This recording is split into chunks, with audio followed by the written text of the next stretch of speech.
Okay, we're live. Here we are, our first Yeah. episode. Woohoo. So this is Natalie, and I'm Robert, and we're going to be talking about men's rights and anti-feminism and the world, all sorts of things. And Andrew O'Keefe in the near future. See what pops up. Exactly. You got to excuse our nerves because this is the first time we've done this, so we're going to stumble throughout the first episode. And it's going to be a bit of an experiment. Yep. Yes. You guys are the guinea pigs. Whoever watches this. That's right. Okay. So I think first of all we should say, like, Robert and I have been discussing about doing this for about a year now, and we wanted it unfiltered and uncensored, but still respectful to what's going on. And every now and again we've touched base. Yeah, this is what we want to do, and we kept on pushing it off, thinking we needed fancy microphones and whiz tech stuff. I'm not IT. I talked to my son about it, and he was like, yeah, this is what you need. And then after what happened in Tullamarine, it kind of lit me up, and I was like, this is the time that we've got to start doing it. New year, this is what's happened, and things have just progressively got worse on things where I think have to come into the forefront. So I did a bit of Googling. That's about as good as my IT expertise gets me, and figured out a way to do it where we don't need all the fanciness of it. And so here we are. Well done. So I actually do have a background in IT, but my background is very much in infrastructure and sort of keeping networks running and servers running and that sort of thing. So I haven't had a lot of experience with video in the past. So this is a bit of a new experience for me too. Okay, so we'll just if we feel sick during it, let's just cruise through it. Okay. Natalie, do you want to start with giving us a bit of a rundown about what actually happened in Tullamarine? So, a father came home. I don't want to mention any names, and everything's still. They've been accused of it. Nothing's 100% definite yet. So it's full respect to all parties. Is the father came home and literally saw his wife and 3 kids slaughtered. From my understanding, there was just knife attacks. And when it came out, the chief police officer who was holding the news reports did say, just because we've taken him into custody, it's for questioning to find out what's happened. Do not take this as an assumption that he did it. As soon as he said that, I had a feeling it was a murder-suicide. My assumption, and it's since come out that they are assuming also that that's what it is, that the father had nothing to do with it. He literally walked in the front door and just saw his whole family annihilated. And that was on the Thursday. That was Thursday, Friday. Front page news hit you in the face as soon as you turn the telly on. By Sunday, it was page 9 in the Melbourne newspaper and it was in an article about this big of, what this father now has to deal with. And I put up a post expressing this, saying if this was the other way around, it would be front page news for 2 weeks. Yeah. But because it's now found out that they assume that she did it, we're going to bury it. And that's right. It doesn't go with the narrative anymore, does it? No. And I lost a friend over it who attacked me on that post I put up. and somebody I've known since high school, and way past high school several times. But I'm still going to stand my ground. To me, it's not men's rights, women's rights, or men's rights, feminism, because there's a difference between, for me, there's a difference between women's rights and feminism. I agree. So it's not us against them. It's literally about going, it's us, full stop. There's no them. It's all of us. We can't say, we can't sweep this under the rug if it was a female perpetrator and then shove it in your face when it's a male perpetrator. It's either shove them both in our faces or sweep them both under the rug. I'm going to let you talk. I'm going to put myself on mute because I am in my bedroom and a train's about to go past and it's going to get really noisy. No worries at all. So I was actually going to say that I found the wording used by the police really early on to be quite interesting. It was very, very soon. They were very clear, very, very keen to emphasise that the father was not a suspect in the matter, and it seemed like fairly early on they had an idea that of course what may have happened. Of course, I believe the matter is still before the coronial courts. But I did want to say that an allegation has been made, and I stress that this is unsubstantiated. And I do know the source of the allegation, but I actually won't name the source in this occasion. But the allegation is that that was made online by some people that I know, that Victoria Police actually were a little bit rough with the father initially, and that may have the allegation is that happened both at the house and back at the station. So I don't know what's going to happen with that. I haven't heard much more on that. If it's true, I do hope the father pursues that. But I do hope we hear more on that, at least to understand what happened there. So, but yes, as you say, when it became clear that, well, when it looked like that the father was not the guilty party, the narrative changed completely. And of course, I'm afraid we get a little bit cynical in this business, but we expected that. When we had an idea it wasn't looking at the father, that we thought the narrative would change, and it did.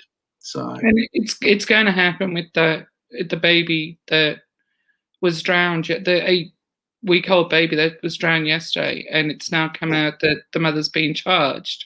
We're not going to hear anything else about it. She's being charged. That's all we're going to hear about it. And it's like, and I constantly, I am a female dog when it comes to these things. I will go onto Facebook and I will look up these news sites and I will wait to see the comments of mental illness. And I'll go, we can't keep on using that as an excuse. Richard Anderson had a history of mental illness, massive history of it, like from teenage years. But he's still one of the most hated men in Australia for what he did to Luke Batty. And look where that took Rose Batty. And to me, that's where it's hypocritical is, yeah, I agree, Richard Anderson, biggest asshole on the planet. But so are all these mothers that have killed their children. That's right. It should be one rule for all. It isn't, but it should be. I think it was Warren Farrell who said men's violence is criminalised and women's violence is medicalised. Yeah. And I often think back to that statement, and it really is true. If you start reading the media, when you start and you see a very clear sort of sympathy for female offenders that you just don't see for men. No, and you do, especially with this 8-week-old baby. They're all blaming it on postnatal depression. And people are saying, oh, maybe she had nowhere to go. There is hundreds of places to go now for postnatal depression. That's maybe right. she didn't know. You're given the information when you give birth to the baby. There's a great deal of awareness. That's absolutely true. Yep. Yeah. So that's right. I'm sorry. There's no excuse. I understand that mental illness is like literally can cripple you, and it can give you the most horrendous thoughts, but it does and should not give you a get out of jail free card. No. A lot of people aren't aware of the fact that there's a special offence called infanticide in many jurisdictions, where only a mother, kills her own child. And I know in Canada, for example, the penalty, the punishment is capped at 5 years. So a woman who's convicted of infanticide, killing her own infant child, cannot be sentenced to more than 5 years imprisonment. Now, go on. Oh, it was just fine. So she gets out within 5 years. Say she's still within the birthing age where she can still have children. She has another one because she's got a history of it. It's going to trigger her off again, and she'll do it again because she got away with it last time. Yeah. There's actually a children's rights organisation in Canada trying to repeal that law at the moment.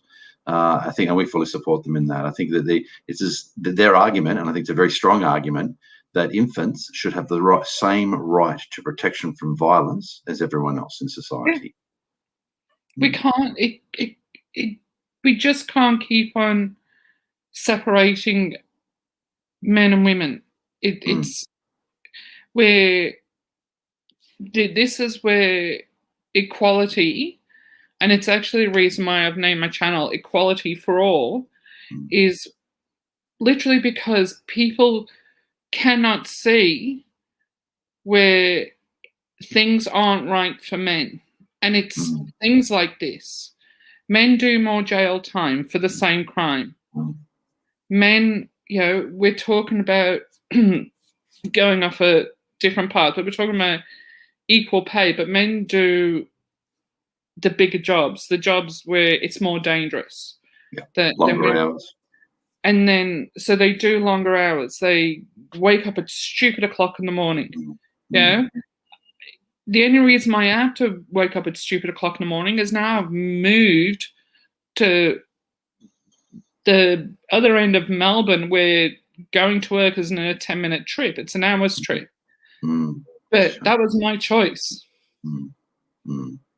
Yeah, they've done various studies on it, and consistently all around the world, they find that if men and women have a choice between earning more money and say a shorter commute in general and so forth, and there's obviously variation, but overall the men will tend to pursue the money and go for a higher income, even if it means a longer commute, something they enjoy doing less and so forth, whereas the women will tend to maintain a better work-life balance. And the funny thing is, feminists keep telling women to work like men, and I keep saying, men, you should be working like women. You should have a better work-life balance. Don't work to yourself to death. That's my advice to men. I think men still, and I mean this in a positive way, men still have the frame of mind that he's got to look after the family. And that's why he goes out and earns the bigger bucks. And that's why he goes out and works longer hours. Where the woman is still in the mindset of she's got to look after the family, like physically. And so she wants shorter hours. And I'm not, for those men that, where the roles are reversed, where the woman works hard and the men stay at home longer, it's the same thing. I'm not separating the two, but mentality wise, men do want to be that, go out and earn the bacon and the woman cook it, for lack of a better term. Yeah, and that's likely to continue. But even so, I guess what I'm getting at is to say that men shouldn't be burning themselves out quite as much as they do. But you're absolutely right; it will continue. That trend will continue. In fact, I'm currently writing a book on a history book, and basically what I'm contending in the book is that people today look at it and they say, well, men are working full time, women are working more than they were perhaps 50 or 100 years ago, and they say that's new. In actual fact, that's pretty much how history was. You had men working full time, you had women working part time, and looking after kids was often the historical norm. So I'm actually arguing that we're essentially returning to the historical norm, where we have men working full time, women working part time, and focusing more time on the kids in terms of bringing them up, especially on the young. And I think whatever way you choose to raise a family, whether it be with kids or just within a couple of yourselves, I think it's your choice, and nobody should discredit you for it. And I find a lot of women who choose to be the stay-at-home mum are getting flogged by the feminists saying, but you should be out working, you can do that now. And it's like, yeah, but it's my choice to stay at home. That's right. If they want to live the 1950s lifestyle of the Leave It to Beaver mum, let them. Good on them. They've got better fashion sense. Feminists always support women's choices as long as they're the right choices. As long as it's their choices. Their choices, the choices the feminists want. Exactly. That's right. That's right. And that's exactly the situation. And that's what we, with AMRA, for example, the Australian Men's Rights Association, we talk about. We don't want traditional roles to be enforced, but if people want to have those traditional roles, that's up to them. It's up to the husband and wife or whoever happens to be in that family to make that decision. Yep. And that was part of me. I'm glad you brought that up, because that was part of me moving more towards the men's rights side, and it was that stumble down the rabbit hole, which I've been in it for nearly 7 years now, and I've continued to fall, and I fall happily now, where in the first couple of years I was crying every second day because it was new stuff. Now it still hurts and it's still a shock, but it's the stuff I'm hearing all the time now. It's repetitive. And it's, instead of before where it was brand new and it was hurting, excuse me, it's, and I don't mean repetitive in a disrespectful way. It's like, here's another story to add on to what I already know. Once I started learning more about men's rights, I started learning more that the more supportive of equal rights for everybody, regardless of gender, and there's only two, that's a different subject. Regardless of gender, regardless of race, regardless of whether your sexual, whatever you want to be. Yep, yeah, that's right. Exactly. Transgender, transsexual, whatever. And I was like, hold on for a second. I thought that's what this side was about. And then the more I've learned about this side, it's like, you only want that when it suits you, when it builds up your numbers. And in many ways, men's rights is to a large degree what feminism always claimed it was, but wasn't really. Yeah, there's very much a strong streak of libertarianism and individualism, and a strong and there's a lot of classical liberals where the argument is, law, rule of law, and one rule for all, and so forth. And it's not at all the way that we're misrepresented in the media at all. So no, and I'm hoping through these videos, people will start to listen. So over the last couple of years, with my new job, which I've been at for nearly 2.5 years, people have said, I didn't know that, when I've given statistics. And then they've met someone that's been a male victim of domestic violence, and they've gone, oh my God, Natalie was right. And it sort of backs, they're backing me up now. So they're now coming onto my side. That's great. That's great. And in fact, one particular area where I find it really troubling, organisations like Our Watch and of course White Ribbon Australia, which is back. It's been revived. So one thing that really bothers me is they talk about men's violence against women, and they talk about men's violence and women's violence as separate things, right? And they don't talk about women's violence, I should say, but they talk about men's violence and they ignore women's violence. But the reality is, men's violence and women's violence in a relationship are inseparable. There's something called reciprocal intimate partner violence, and what about more than half of all relationships that are violent, both partners are violent towards each other. So you can't separate the two. And this is why they will never succeed in reducing the violence with their approach, because they're ignoring half of the problem. So, and of course, it's my view that those sort of organisations aren't interested in really resolving the problem. It's about the gravy train. So, anyway, I've written to them about this, of course, and naturally got ignored. It's just going to be ignored. But it's something I can remember watching a documentary on Aaron Pizzey, and even back in 1971, and you can actually see the video camera back then. So when she opened the world's first home for female victims, she filmed these women. They all said, yeah, I've hit my husband. Yeah, I've done this. And that's when she realized it wasn't, it was 50-50. And that's when she started to do something for men. And that's when it snowballed for her, and the worst possible, I mean, she's one of my heroes, and the worst possible treatment of this woman who essentially started the whole places for women, for real victims of domestic violence to go. That's right. Erin actually established the first domestic violence shelter, and it was the original one was for women. That's right. And then she wanted to start one for men, and she was forced out of the organisation that she founded. That organisation still exists in the UK, by the way. And I saw Erin post a little while ago on Facebook, and she actually mentioned that they'd posted some information on the history, and they had excluded her about it. She's the founder of the organisation. Oh, I'm not going to name them, but yeah, their organisation still exists. I don't want to advertise them. I saw the same post, and she's not even allowed on the stairs. She's not allowed in the building. That's right. Absolutely awful. Absolutely awful. There are real victims out there. There are real female victims.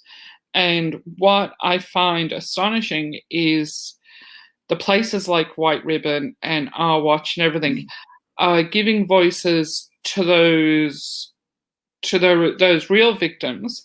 But they're also giving voices to those who aren't real victims, or where it is 50-50. Yep. And it's discrediting those real victims. It was like the whole Me Too movement. It wasn't the thought process of it was this big, and the ideology of it was brilliant, but it also gave a voice for women to say, yeah, like literally Me Too, when they weren't. No, that's right. You mean false accusers and so forth? Yeah. Yes, absolutely. And we've got to believe them because they said they said so. And it's like, now, if something happens to me at the workplace, and it wouldn't, but if something was happened to me at the workplace and I reported it, I would want to be listened to, but I would expect them to do an investigation before they put me on leave or they put him on leave.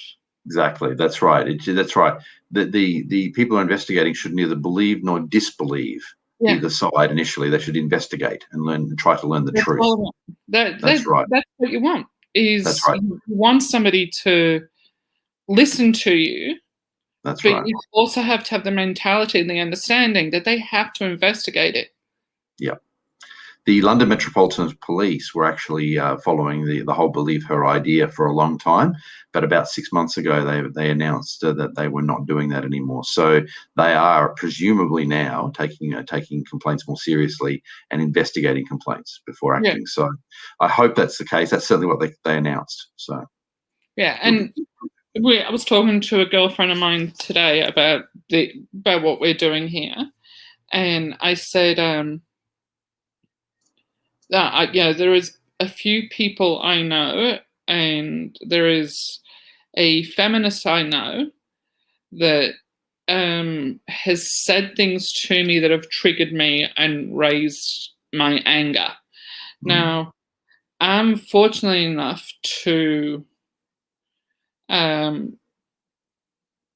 have the mentality to walk away, because I know that bitch side of me would swing a punch at this girl and knock her flat on her ass, and that would just be with my words.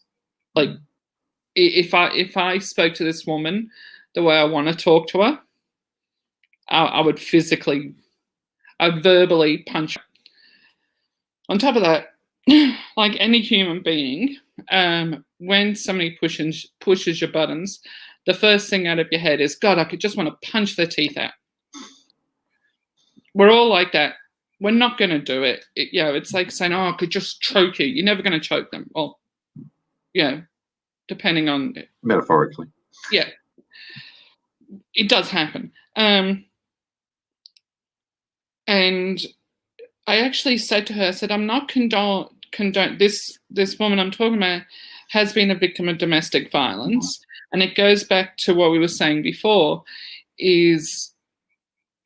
and I do not condone any physical violence. I just don't condone it. Right. But I can see where some of these buttons can get pushed to the point of you do just physically lash out.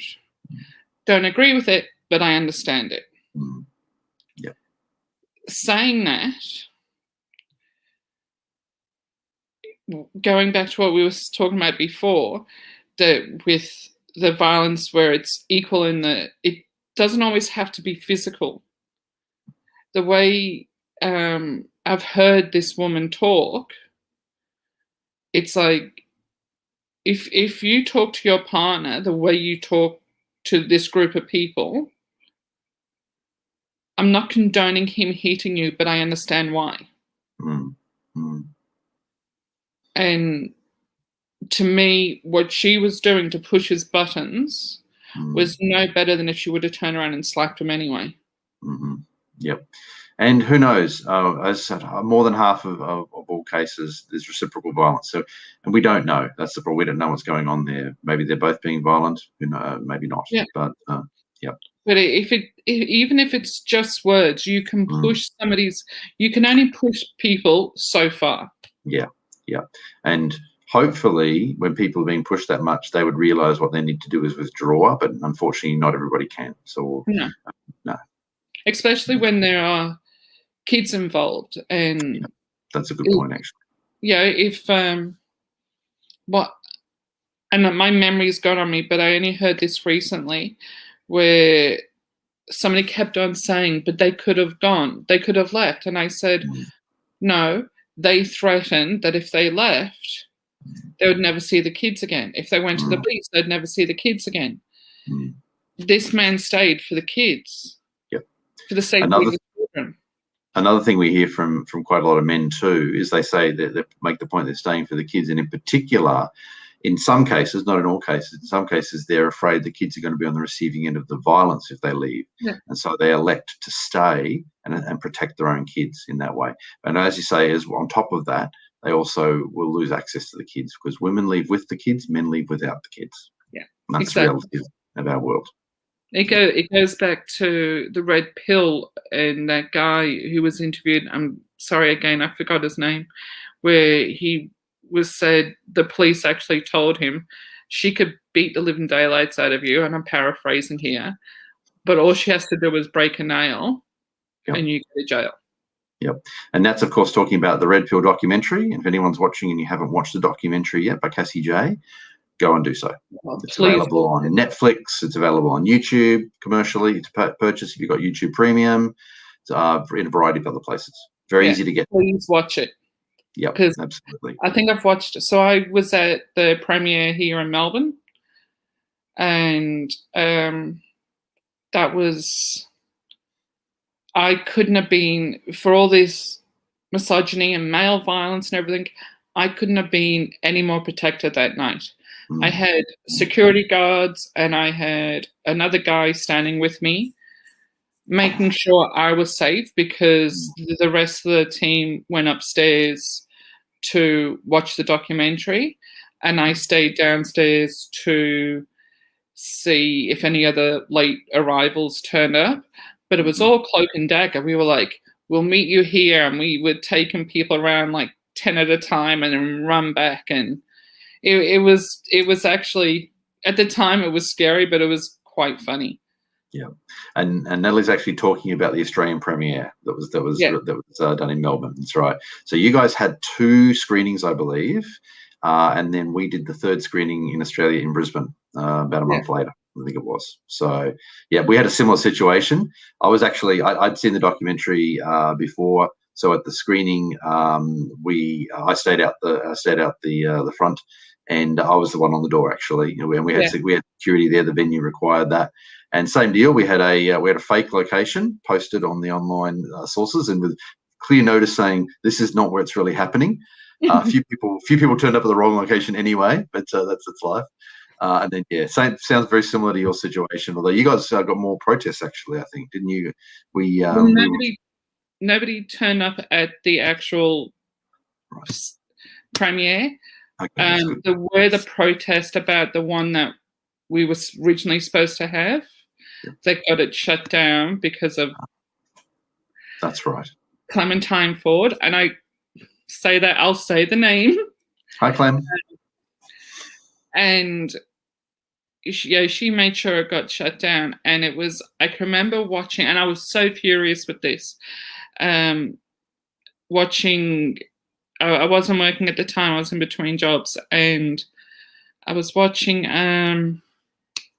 Brain Work, the Studio 10, and the girl with the short hair, and they brought it up that it was cancelled, and everybody else was like, oh, it shouldn't have been cancelled, where's the freedom of speech? But she said, yes, but it's misogynist. And even the guy on there at the time turned around and goes, but we haven't seen it, so we don't know if it is. That's right.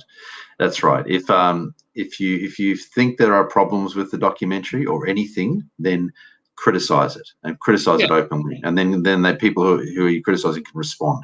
We'll have an open conversation, but that's not what they want to do. They want to shut it down. That's right. Exactly. No, and that's it. It was right. And talking about Andrew O'Keefe, it was that famous interview he had with Cassie J, where she said, I sent it to you, and they said, oh yeah, but we couldn't play it. It was like, but there's hundreds, and we mentioned it before, there's hundreds of different ways you can actually view this. It's not just the one way. I think Cassie sent through something like 4 different specific ways she hadn't told them they could get it. Like 4 different ways they could get it. They could download it from here and they could download it from there. I think it was something like 4 at the time. Yes. We were there. ICMI 17 was on actually. International Conference on Men's Issues was on. Well, Cassie was here in Australia, and I was actually with a few other people from A Voice for Men that night. We were watching the interview. We'd been talking to Cassie earlier in the day. Yeah. And it was absolutely appalling, that interview. So, which brings us on to Andrew O'Keefe, who was chairman, and what else was he for White Ribbon? Well, he's an ambassador. He's been chairman, as you say, and I think he did actually have another role. And my memories escape me at the moment. But yes, so Mr. O'Keefe has been charged in relation to an alleged domestic assault on I understand his partner. I don't know if they're still together or not now, but partner at the time. And the matter is still before the courts, but given his role in White Ribbon Australia, I think it's quite significant. And of course, it raises various points. Well, if he is guilty and he did indeed do what he's accused of, then he should perhaps be looking at his own actions before pontificating to others in White Ribbon. And of course, but if he's innocent and he has not done it, and whether he's a victim of violence or he's or there's a false accusation or whatever it happens to be, then maybe that's a life lesson for him, because this is what men have been experiencing and what he was quite prepared to throw other men under a bus about. So I can't say whether he's committed violence in this case or not. I hope we do get to the bottom of this. I hope the courts find out the truth. But either way, I think it's important. It's important what's happening. It's an important lesson for him specifically, because hopefully, I mean, I understand that he's not working for Channel 7 anymore. Whether, I've heard different rumors of it was after this altercation. I've heard other stories that it was before. Yeah, some reports suggest his contract had been ended at the end of 2020. There were some media reports that suggested that. Yeah, so that's I can understand what the media says. Yeah, it's a good defense, because it's like, yeah, we let him go last year. Well, it's still only February. They haven't probably gone back to record anything. So it's like, yeah, whatever. I'm not going to argue that. But I think if Channel 7, whether he's working, whether they let him go before or after, it doesn't matter. But I don't think Channel 7 are going to be defending him in any way, shape or form, whether he's innocent or guilty. And it might be Channel 9 and 10 that might interview him further down the track once the true stories come out. But either way, he's tarnished. He's tarnished himself, because if he's guilty, how can you stand there and say you're a white ribbon ambassador and everything, when you've actually done, like, you've played them.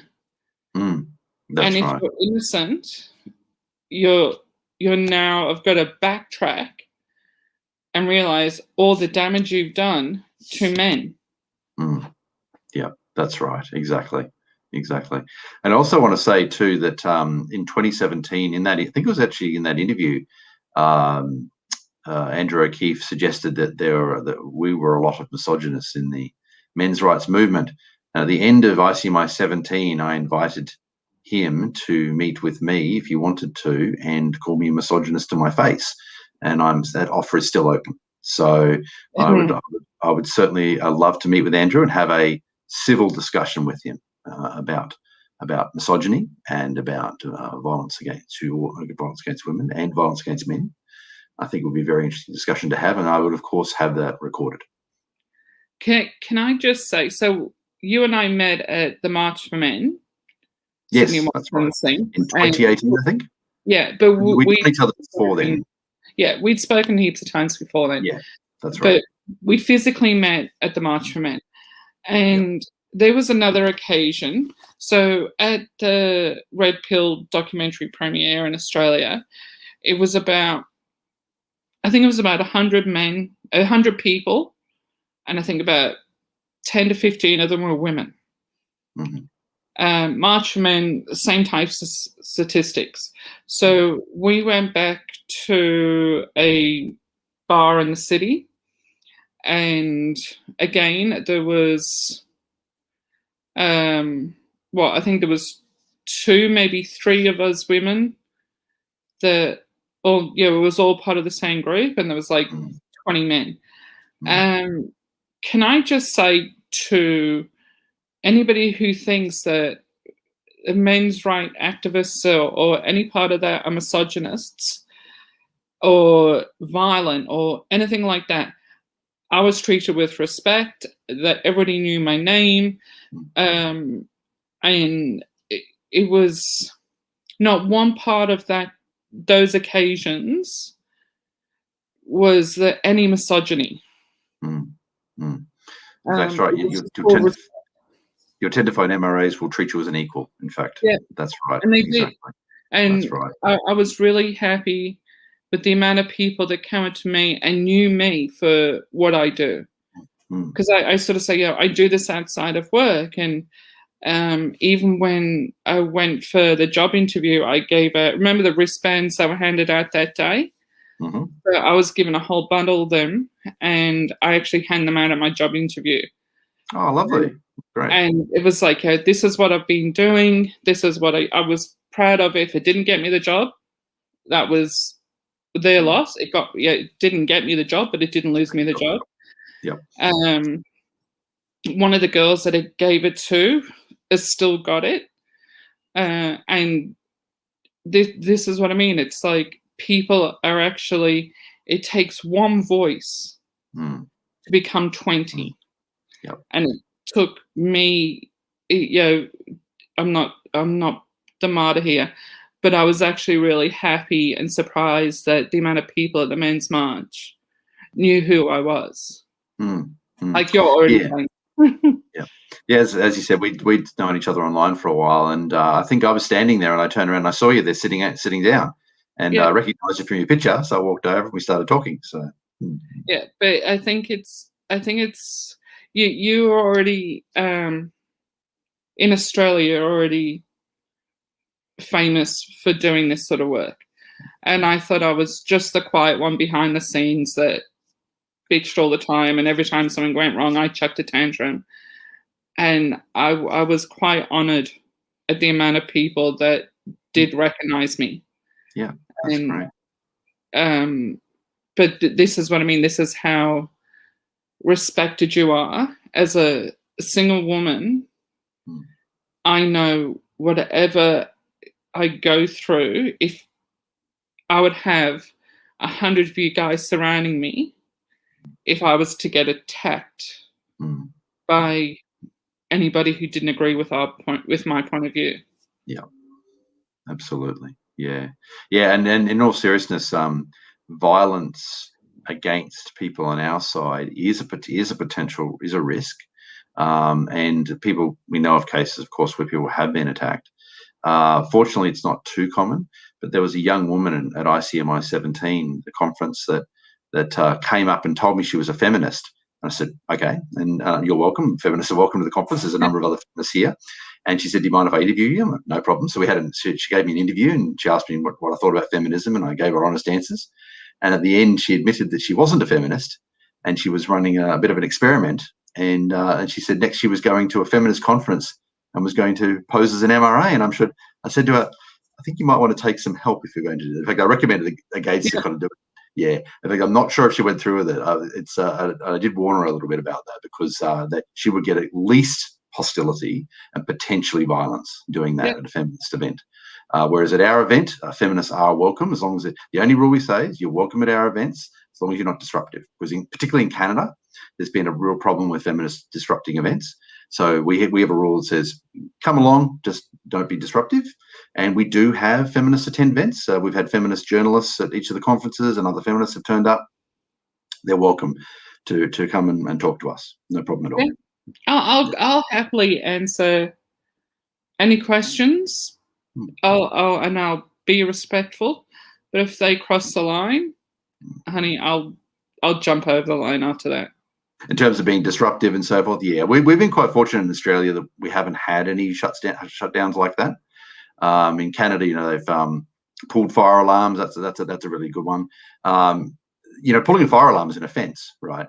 But and a number of men's rights events in Canada have been shut down as a result of that.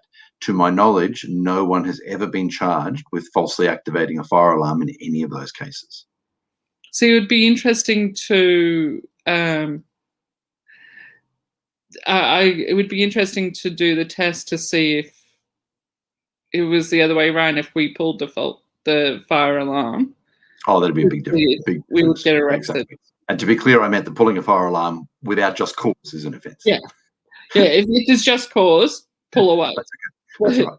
I would be very much interested to see, and I don't want anybody to get in trouble, so please don't do it, just in case. But I think it would be interesting to see what the outcome would be if it was the other way around. I think you see a very different picture. Absolutely. Yeah. Yes. And you mentioned gender right at the beginning, and I did want to actually jump in and offer my position, which is that there are two genders, but not everybody has a well-defined gender. There are obviously people who are not male or female. In science, they're usually called intersex. But that's a very broad term. And now I heard a feminist a little while ago say that that gender is assigned at birth arbitrarily. That's actually not true. Now, to say something is arbitrary means essentially there's no external input, that somebody just picks male or female. That's not true. Gender is actually assigned on the basis of visual inspection at birth. Now, if they said maybe we should be doing better than visual inspection at birth, I'd actually agree with them. But that's not what they're saying. They're saying it's arbitrary. It's not arbitrary. It's done on the basis of visual inspection. Maybe with our technology, maybe we should be doing a little better than that. Maybe we should be doing DNA tests or something like that. But for the moment, gender is assigned at birth on the basis of visual inspection. And some people are boys and some people are girls, and some people, unfortunately, don't have a well-defined gender. And that's my position. I've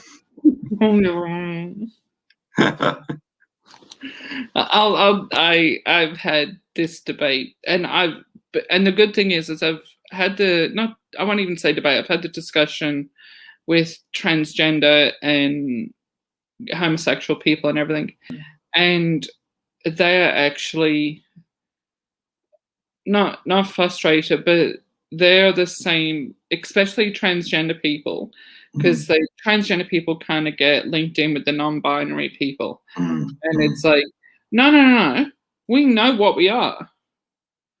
So if they were born male and they've grown up and find out that they're actually female, then they know that they're either one or the other. So that's where they get annoyed with the non-binary people. Is the non-binary people are trying to get onto their tailcoats, and their tailcoats are like, no, I know what I am. That's a really good point. And to be clear, I wasn't talking about transgenderism at all there, but my position is if an adult, I should be very clear here, my position is if an adult wishes to go ahead with gender reassignment surgery, and that's sincere, then I have no problem with that at all. I have no problem with their gender being legally redefined.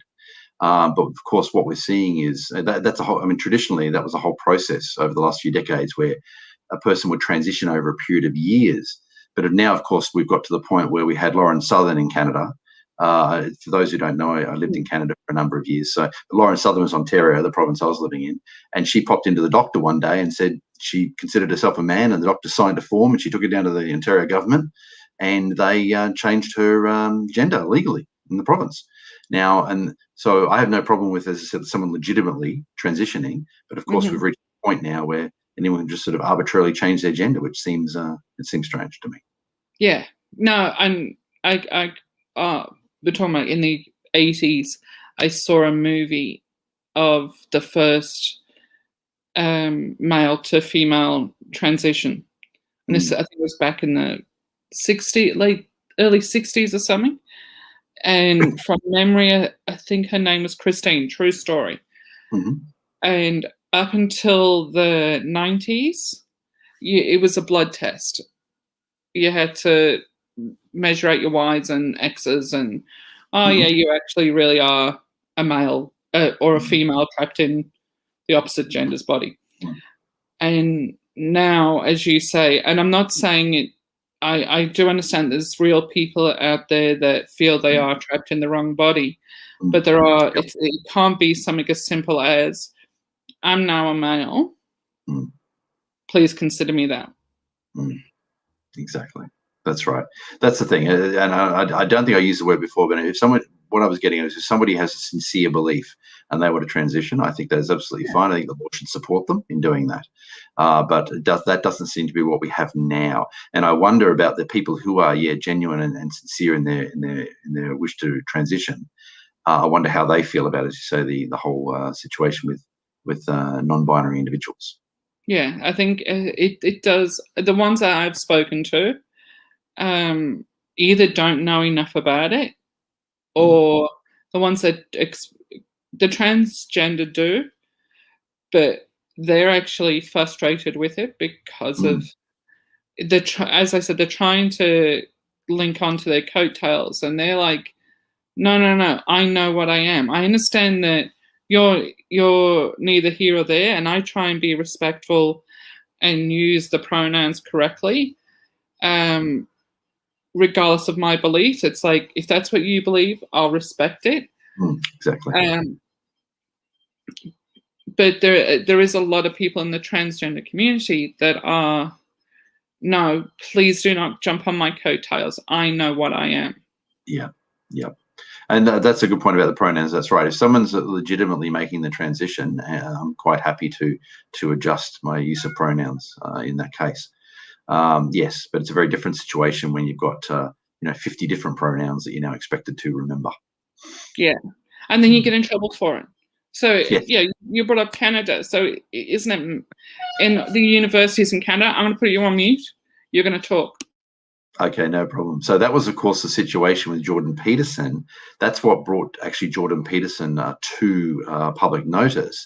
Jordan Peterson was simply objecting to being told, being essentially directed by the university administration how to what pronouns to use, and he felt that was I think a civil or an issue of freedom of speech, that in order to be able to have the freedom of speech to essentially use a pronoun that he finds to be appropriate.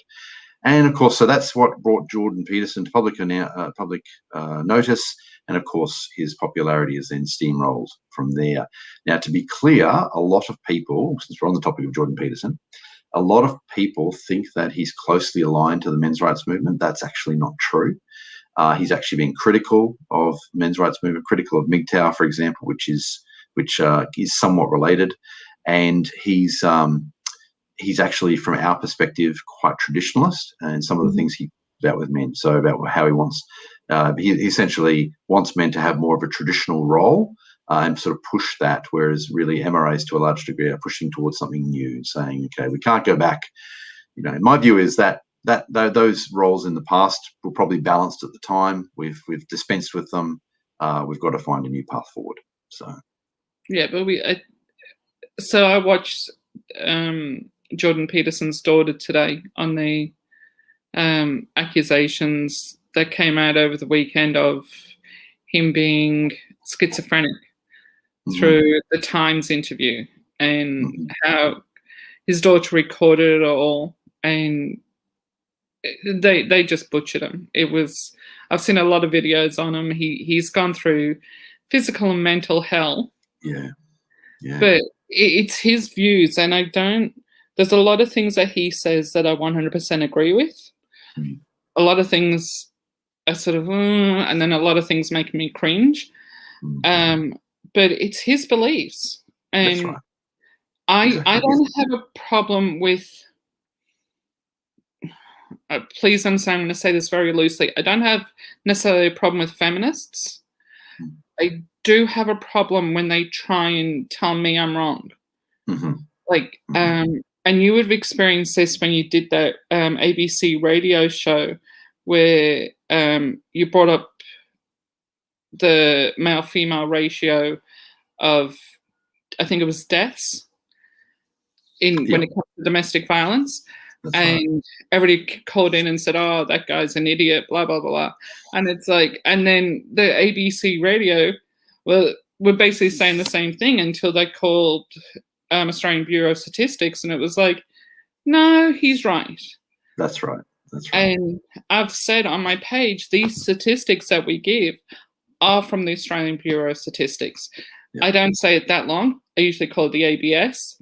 So if you see that on my page, that's what I'm referring to. Actually, and the lady that called was from the Australian Institute of Criminology. Actually, that's who I quoted AIC data, Australian Institute of Criminology. Okay, I can't say that because I'll just get tongue-tied, so I'll use their initials too. Yes, yeah. But it's interesting that the information that we give are actually from government sources, and the information that the feminists give are from other feminist pages. If you trail back, it's BS. Exactly, when they give information at all. I mean, it's really quite extraordinary. One day I was talking to a feminist online, and she sent me a video from Our Watch. So I watched it, and it was nothing more than an opinion piece. And I actually went through and looked for any sources or anything. There was nothing in there, just nothing. In contrast, we try to cite everything. If we've made a mistake, which, we're human, we call us out on it. But the only mistake I can think of actually was one that was made by A Voice for Men about 5 or 6 years ago. And it was other MRAs that called them out on it, actually, and it was retracted. Yeah. So that's the only one I can think of, I guess, of any significance. But we try to cite everything. If we think we haven't cited something properly enough, raise it. It's probably been that we just haven't had time to do it properly, but because there's so much information to go through.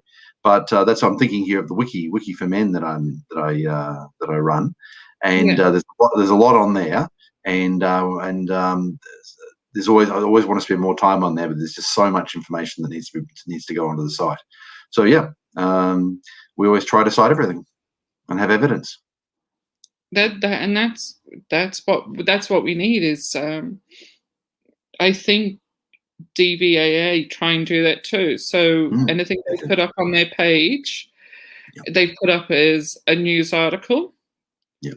And then they've created another page within the page of where you can go in, where it's got the statistics of, I think it's 4 women, 4 children, and 10 men. Oh no, sorry, 5 men. Sorry, it was something else in my head. It was actually Red Heart page. But here's the funny part: is DVAA, the statistics, the banner that they put up are literally the victims of domestic violence. Yes. The Red Heart campaign put up all violent deaths. Yes, so that's right. When Larissa Waters gives the information as somebody who's trying to help women victims of domestic violence, she always says the quotes that are similar to the Red Heart campaign. They do good. They do report it when the mother is accused and the father's accused and the woman's the perpetrator and the man's the perpetrator. They do that, but their banner doesn't represent. It represents all violent deaths. That's right. Not all deaths related to DV, which Larissa then quotes from there. And this is where the lines are getting blurred. Yes. A lot of people misquote the Red Heart data and claim that it's all domestic violence, and it's not. And they actually used to, years ago, used to push that a little bit more, and they were called out on it. So if you dig down on their page now, this is about 3 or 4 years ago, you will see a statement that says something like, this is deaths from any cause. Yeah. But they a lot of people, a lot of their supporters still think those are domestic violence deaths of women, and they believe it, and Red Heart doesn't go out of its way to correct them. In contrast, DVAA does fantastic data. Every time that there's a death that's domestic violence related in Australia, they take the data, they collate it, and they present it there for anyone to use. And we do reference DVAA data. Yeah, because it's coming straight from the source. And as I said, I think it's very diligent. As it stands now, I could be wrong. I really do think it's 4 women, 4 children, and 5 men. And talk amongst yourselves. Right now. But yeah, it's it is very interesting, the different dynamics of how they it's not that the numbers are wrong, it's that the information given is misleading.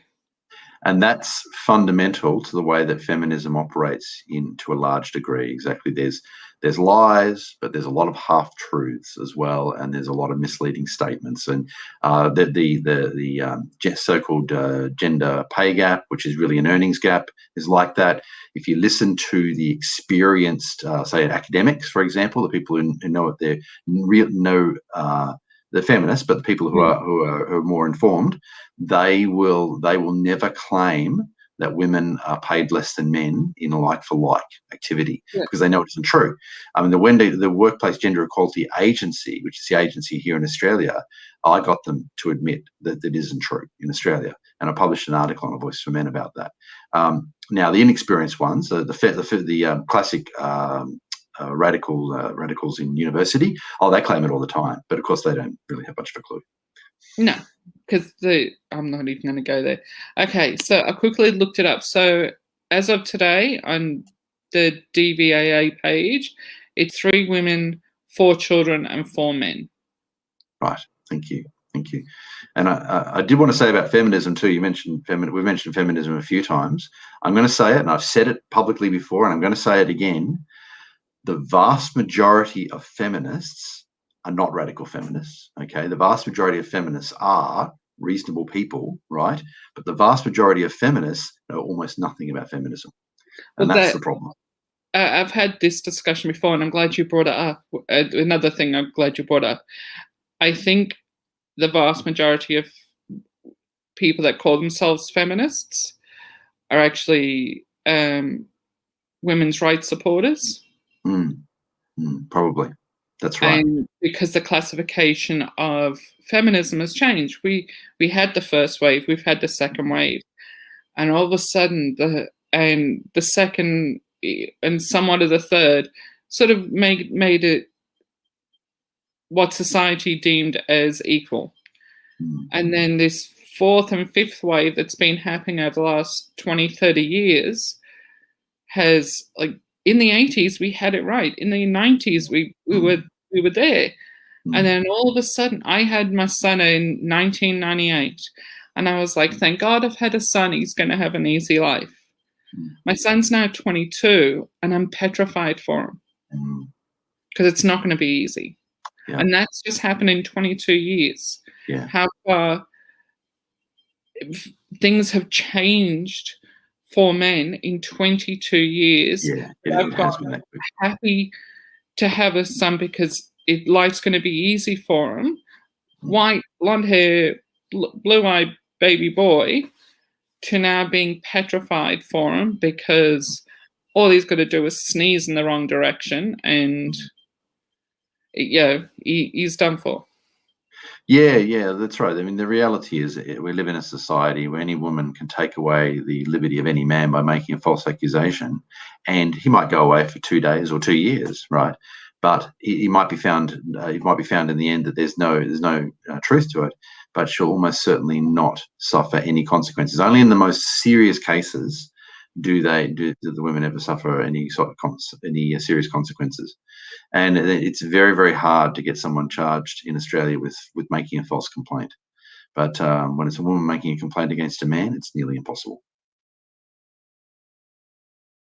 Natalie, you're muted. Oh, the train's going. Okay, no worries at all. Okay, cool. So I live right on the train line, and the boom gates are right there. So I hear the boom gates go down. I'll just chuck you on mute. Oh, so you're not psychic then? I thought you were psychic. No. I hear the ding, ding, ding, ding, and it's either I'm going more loopy than I originally thought, or the train's coming. No worries. Well, we have passed an hour. We have. This was only supposed to go for half an hour, 45 minutes. Exactly. This was our experiment, and we'll be doing this weekly.